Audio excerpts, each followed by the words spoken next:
नमस्कार, मैं गुरुजी आप सभी का स्वागत करता हूं अपने YouTube चैनल मैथ गुरु 99 में। तो चलिए आज की इस वीडियो में मैं आप लोगों को बताने जा रहा हूं वर्ग 10वीं के NCERT मैथ के चैप्टर नंबर 3.3 का क्वेश्चन नंबर 2।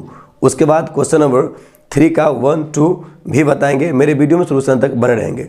और यदि मेरा वीडियो आपको अच्छा लगता है तो चैनल को जरूर लाइक करें, कमेंट करें और इसे अधिक से अधिक शेयर करें और सब्सक्राइब करें। क्लियर? तो चलिए क्वेश्चन बताता हूँ और क्वेश्चन इस स्क्रीन पर आप पढ़ सकते हैं। क्वेश्चन क्या दिया गया है?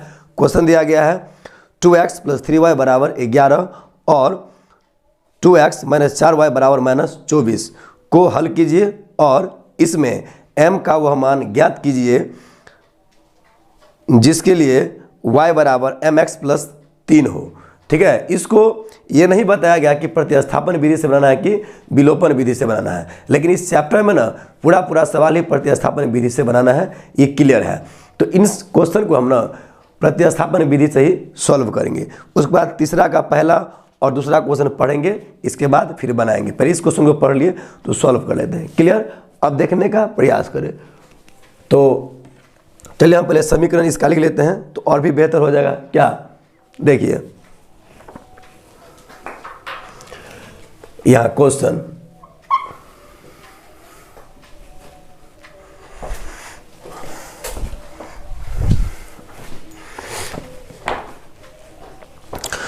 दिया आपका, इसका ये दूसरा क्वेश्चन है ना, दूसरा पहला क्वेश्चन दूसरा है 2x + 3y बराबर कितना है? 11। क्लियर? उसके बाद दूसरा समीकरण है 2x - 4y बराबर -24। ये समीकरण कितना है? 1 और ये समीकरण कितना है? 2। कोई दिक्कत नहीं। तो प्रतिस्थापन विधि में क्या होता है कि किसी भी समीकरण को लेकर के बनाया जाता है। ठीक है, तो उसको समीकरण 3 मानेंगे। तो हम लिखते हैं समीकरण 1 से लेते हैं। क्या लिखेंगे? या लिख देंगे समीकरण 1 से। क्लियर? 1 से। तो समीकरण में क्या है? यहाँ देखिए लिखा है 2x + 3y बराबर 11। क्लियर? अब क्या करेंगे हम? 2x बराबर 11, ये प्लस में 3y ना, इधर आ जाएगा, हो जाएगा 3y। क्लियर? अब लिखेंगे x बराबर, तो क्या हो जाएगा? यहाँ 11 - 3y और बट्टा में ये हो जाएगा 2। इसको समीकरण हम 3 मान लेंगे। कोई दिक्कत नहीं। अब x का मान इतना हो गया। ध्यान से देखिए तो लिखेंगे यहाँ पर कि समीकरण अब 2 में मान रखेंगे इसका, क्योंकि 1 से तो बने हुए किए, तो 2 में इसका मान रखेंगे। तो लिखेंगे समीकरण 2 में x का मान रखने पर, तो x मान कितना है यहाँ पर? 11 - 3y बट्टा में 2 है। ठीक है, तो समीकरण 1 यहाँ पर पहले 2 हम लिख लेते हैं। क्या दिया है यहाँ पर? लिखा है 2x माइनस में कितना है? 4y बराबर माइनस में कितना है यहाँ पर? 24। क्लियर? अब आप ध्यान दें, x का मान इतना है तो 2 कॉमन यहाँ पर क्या आ जाएगा? देखिए ध्यान दें, यहाँ पर लेंगे 2 ऐसे कॉमन होगा। क्लियर? और x का मान ये पूरा दिया क्योंकि x लगा है इसमें, तो देखिए गुना होगा यहाँ पे 11 माइनस कितना है? 3y, कितना? 3y और बट्टा में 2। क्लियर? उसके बाद माइनस में 4y होगा कि नहीं? तो माइनस में 4y बराबर कितना है? माइनस में 24, माइनस में 24। क्लियर? अब देखिए 2 से 2 कट गया, बच कितना आ गया? 11 माइनस 3y और -4y बराबर माइनस में 24। क्लियर? यहाँ तक आपको कोई दिक्कत नहीं होगा। अब देखिए 11 तो 11 रहेगा और -3y और -4y जुड़ जाएगा, लेकिन माइनस में चिन्ह होगा। कितना होगा? माइनस में हो जाएगा 7y बराबर में -24। कोई दिक्कत नहीं। अब देखिए लिखेंगे -7y बराबर माइनस में यहाँ पर 24, लेकिन यहाँ पर 11 जो है प्लस में है, इधर इसको लाएंगे तो क्या हो जाएगा? माइनस में 11। क्लियर? माइनस में 7y बराबर कितना होगा? -24 - 11 कितना हो जाएगा? माइनस में हो जाएगा आपका 35। क्लियर? अब देखिए ये माइनस माइनस कट गया, 7y बराबर कितना हो गया? 35। तो 7 पंचे भी 35 कट जाएगा, यानी कि y बराबर हो गया 5। अब क्या करेंगे? तो हम y का मान 5 तो आ गया, तो x का मान भी निकालना जरूरी है। तो क्या करेंगे? देखिए x बराबर ये पूरा मान है, तो समीकरण 3 है ना, तो इस 3 में रखेंगे y का मान। लिखेंगे यहाँ पर कि समीकरण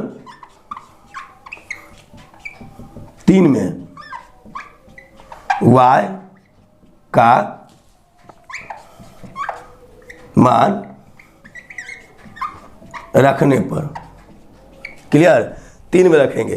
तो यहाँ पर समीकरण जो 3 है वो ध्यान दो, क्या लिखा है यहाँ पर, देखो x बराबर 11 माइनस 3y, क्या लिखा है यहाँ पर, x बराबर 11 माइनस 3y, और बट्टा में क्या दिया है उसको ध्यान दे, बट्टा में यहाँ पर 2, कितना, यहाँ पर 2 दिया है। तो अब यहाँ पर ध्यान दे थोड़ा, 11 का 11 है और माइनस 3 है, y है, तो 3 ऐसे ही रहेगा, लेकिन y का मान कितना है, यहाँ देखिए 5 आया है, 5 से गुना कर देंगे, यहाँ पर हो गया और बट्टा में 2 रहेगा। तो देखिए यहाँ पर 11 और 3 पंचे 15, क्लियर, बट्टा में 2। अब आप ध्यान दें कि 11 में से 15 घटेगा तो माइनस में कितना होगा, 4, कितना, माइनस में 4, 2 से काट दो, 2 दूना 4, यानी कि x बराबर माइनस में 2, कट कर 2 आएगा तो माइनस में 2 चला गया। तो यानी कि x बराबर 2 और y बराबर कितना आ गया, यहाँ 5। तो सभी आपका आंसर कंप्लीट हो गया। ये नहीं, आंसर नहीं हुआ, इसका और भी हमारे कह रहा, ध्यान दे, ये आंसर नहीं हुआ, इसमें और भी चीज़ कहा गया, वो ध्यान दे। उसमें क्या कहा गया था कि y बराबर, ठीक है, y बराबर mx प्लस 3, इसको निकालना है। तो इसमें x का मान निकालने के लिए नहीं, तो चलिए इसको हम निकाल ही लेते हैं और भी बेहतर रहेगा। ध्यान दे, यहाँ पर थोड़ा यहाँ हम निकाल ही लेते हैं और बेहतर रहेगा। ये तो x का मान समझ में आ गया ना, माइनस में 2 है।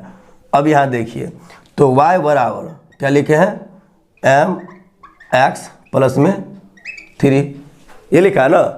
तो हमें निकालना क्या है, इस, ठीक है, इस m का मान निकालना है कि x मान दे दिया, तो y का मान कितना है, यहाँ पर देख लो 5 है ना, तो यहाँ पर हम 5 बिठा दें, कितना, 5 के 5 बराबर, ध्यान दें, और m का तो है ही नहीं मान, तो m का m रहेगा यहाँ पर, गुने x का मान तो 2 है प्लस 3, क्लियर। अब आप ध्यान दें इसको, 5 के 5 बराबर माइनस में 2m, माइनस में 2m और प्लस में 3, ध्यान दिए। अब हम क्या करेंगे, तो इसको काट देंगे, यानी कि ये प्लस में 3 इधर कर देते हैं, वो 5 माइनस 3 बराबर में माइनस 2m हो गया। अब बच कितना जाएगा, ये 2 बच जाएगा, यानी कि 2 बराबर माइनस में 2m, ये कट गया, यानी कि m बराबर कितना हो गया। तो अगर यहाँ समझ में नहीं आता ना, तो एक बार आप इसका स्क्रीनशॉट ले लीजिए, उसके बाद इसका एक लाइन हम यहाँ पर बता देते हैं, कट जाएगा तो माइनस में 1 आ जाएगा। पहले इसका स्क्रीनशॉट लीजिए।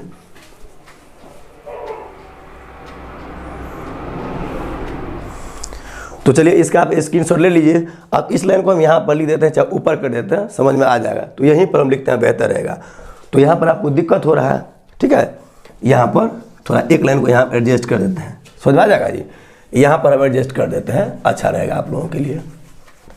अब आप ध्यान दें, क्लीन कर दिए, इसको यहाँ क्लियर कर दे, 5 में 3 घट गया, कितना होगा 2, तो यहाँ पर होगा 2, लेकिन बराबर में कितना है, यहाँ पर माइनस में 2 है, माइनस में 2m, तो यहाँ पर 2 से 2 कर गया, यानी कि 1 बराबर माइनस में m, तो इधर आ जाएगा, यानी कि m बराबर कर देते हैं माइनस में 1, और ये हो गया आपका m आंसर। क्लियर, यहाँ तक हम लगता है कि दिक्कत आपको नहीं है, ये हो गया आपका करेक्ट आंसर। समझ में आ गया, इसको आप देखकर लिख भी सकते हैं और आपका आंसर कंप्लीट भी हो गया, ठीक है। तो अब इसका आप स्क्रीनशॉट लीजिए, इसके बाद भी इसका तीसरा का पहला और दूसरा सवाल बनाऊंगा, ध्यान दें।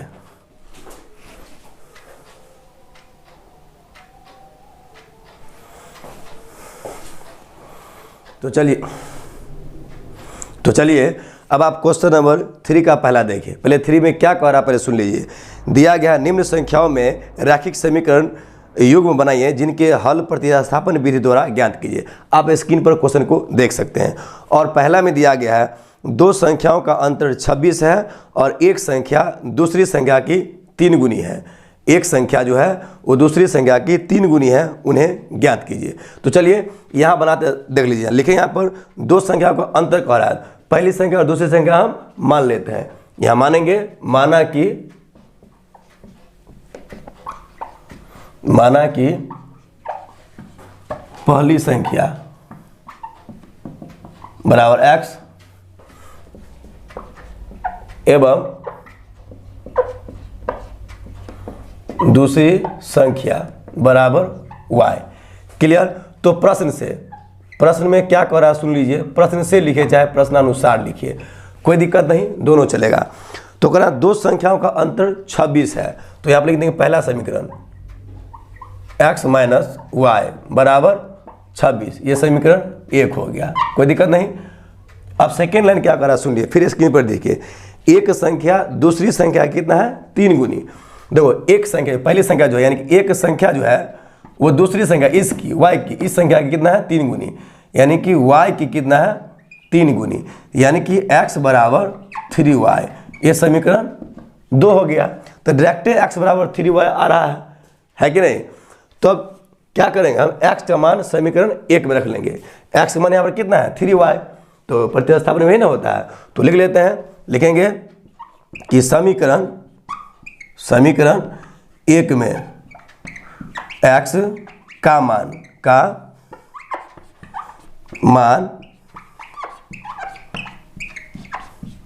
रखने पर, ठीक है। तो चलिए समीकरण 1 यहाँ पर है, तो यहाँ पर लिखेंगे हम x माइनस वाई बराबर 26, तो x का मान कितना है 3y, कितना है 3y, और यहाँ पर y बराबर कितना हो गया यहाँ पर 26, क्लियर। अब ध्यान दो कि यहाँ पर 3y में से y घट रहा है, कितना बच गया यहाँ पर 2y बराबर 26, 2 से काट दो 13 दूना 26, यानी कि y बराबर 13, ये कट कर 13 आया तो 13 आ गया y का मान, क्लियर। अब क्या करेंगे हम कि समीकरण, ठीक है, समीकरण इस 2 में रखेंगे y का मान, रखेंगे कि नहीं, तो लिखेंगे कि समीकरण 2 में, क्लियर, समीकरण 2 में y का मान रखने पर, y का मान रखने पर, क्लियर। तो समीकरण 2 यहाँ पर है, क्या लिखा है x बराबर 3y, है कि नहीं। तो यहाँ पर x है ही 3 और y का मान कितना है यहाँ पर देखो 13, तो 13 से हम यहाँ पर गुना कर देंगे, x बराबर 13 तक कितना हो गया 39, क्लियर। तो यानी कि पहली संख्या क्या हो गया, पहली संख्या x है तो x बराबर कितना है 39, लिख देंगे, इसीलिए पहली संख्या बराबर लिखेंगे 39 आया, एवं दूसरी संख्या बराबर, दूसरी संख्या क्या हो जाएगा y मान है, तो y का मान कितना है 13, ये हो जाएगा आपका 13। इस प्रकार आपका आंसर कंप्लीट हो गया। इसका आप स्क्रीनशॉट ले लीजिए, इसके बाद मैं इसका क्वेश्चन नंबर 2 बताऊंगा और मेरे वीडियो में सोल्यूशन तक बने रहिएगा। तो देखिए अब इसका क्वेश्चन नंबर 2 क्या दिया है, ध्यान दें। क्वेश्चन दिया आपका इसका कि दो समपूरक कोणों में बड़ा कोण छोटे कोण से 18 डिग्री अधिक है। स्क्रीन पर आप क्वेश्चन पढ़ सकते हैं, उन्हें ज्ञात कीजिए। दो समपूरक कोणों में कहा जा रहा है, तो आपको याद होगा कि दो कोण का योग अगर 180 डिग्री हो तो वो समपूरक कोण कहलाता है, ठीक है। तो पहले हम कोण मान लेते हैं, क्लियर। तो यहाँ माने हम माना कि बड़ा समपूरक कोण x डिग्री एवं छोटा समपूरक कोण y डिग्री मान लें, क्लियर। अब देखिए इसको ऐसे लिख दिया है। अब यहाँ पर ध्यान दिए क्या करेंगे हम कि बताया अभी दो कोण का योग 180 डिग्री हो तो यानी कि समपूरक कोण हो, तो इसको पहले लाइन हम लिख देते हैं। यहाँ पर क्या हो जाएगा x प्लस वाई बराबर 180 डिग्री, समीकरण 1 हो गया, क्लियर। अब सेकेंड लाइन क्या करा, ध्यान दे स्क्रीन पर। दो समपूरक कोणों में बड़ा कोण जो है ना वो छोटे कोण से 18 डिग्री अधिक है। देखिए बड़ा कोण जो है छोटे कोण से 18 डिग्री अधिक है, यानी कि x बराबर y प्लस 18, ठीक है। बड़ा कोण जो है छोटे कोण से 18 डिग्री अधिक है, तो ये समीकरण कितना हो गया 2, क्लियर। अब जब 2 बन गया तो इसको प्रतिस्थापन विधि से हमें सॉल्व करना है, तो क्या लिखेंगे यहाँ पर, लिख देंगे समीकरण 1 में x का मान डायरेक्ट इतना हो गया y प्लस 18, तो लिखेंगे कि समीकरण 1 में x का मान रखने पर, तो समीकरण कितना है यहाँ पर देख लो, x प्लस वाई बराबर 180, तो x मान कितना है y प्लस 18, ध्यान दे y प्लस 18 और प्लस यहाँ 18, यहाँ y का y रहेगा बराबर 180 डिग्री, क्लियर। अब क्या करेंगे, y प्लस वाई कितना हो गया, 2y बराबर 180 डिग्री, ये प्लस में इसको घटा देंगे, इधर लेकर चलते हैं 18 डिग्री। तो 2y बराबर, घटा दो, 10 में से 8 गया कितना हो गया 2, 18 है, और 7 में से 1 गया 6, और यहाँ पर 162 डिग्री हो गया। 2 से काट दो कितना आएगा, 2 8 16, 2 1 2, यानी कि y बराबर हो गया 81 डिग्री। क्लियर। अब क्या करेंगे हम कि समीकरण 2 में रखेंगे y का मान, तो x का मान निकल जाएगा। लिखेंगे समीकरण 2 में y का मान